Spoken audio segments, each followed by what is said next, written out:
Once upon a time, in the celestial realms, there lived the Vasus, the eight divine beings of great virtue and power.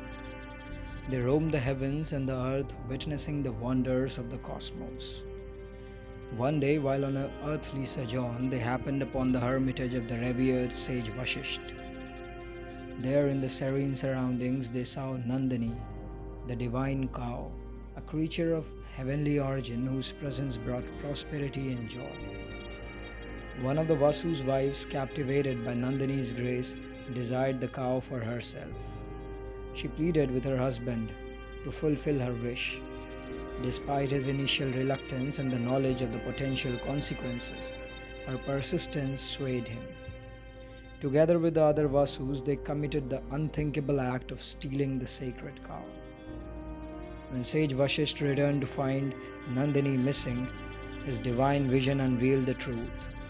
In a moment of wrath, he cursed the Vasus to be born as mortals on earth. The Vasus, realizing their folly, sought the sage's forgiveness. Vasisht was moved by their repentance, softened the curse, allowing their mortal lives to be brief except for Prabhas. In the mortal world, King Shantanu of Hastinapur, while strolling along the banks of the Ganges, encountered a woman of such outwardly beauty that he was instantly bewitched. She was none other than goddess Ganga, the goddess of the holy river in human form. Overwhelmed by love, Shantanu proposed marriage, and Ganga agreed, but with a condition that he must never question her actions, or she would leave him. As time passed, Ganga bore Shantanu 7 sons, and to the king's horror, she drowned each one in the river immediately after birth. Shantanu, bound by the promise, suffered in silence, his heart torn asunder with each loss.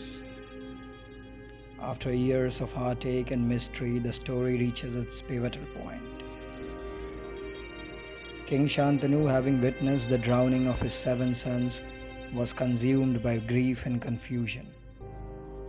However, upon the birth of her eighth son, Shantanu's love and parental instinct overpowered his vow of silence. As Ganga proceeded to the river with the child, Shantanu's anguish erupted into a plea for mercy.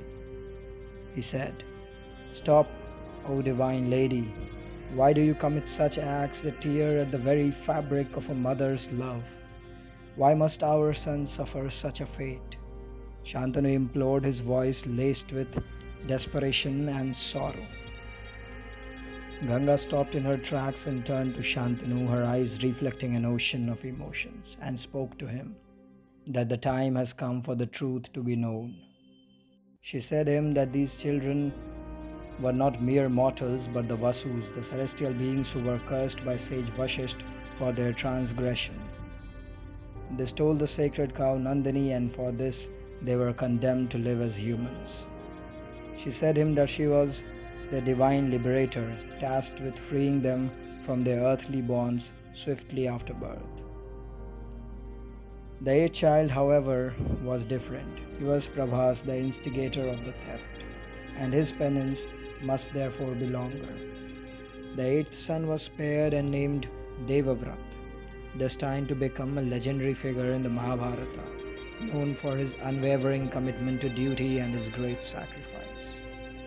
And so the tale of Ganga and her sons is a poignant reminder of the intricate dance between fate and free will, a story that echoes through the ages, teaching us the virtues of understanding and compassion.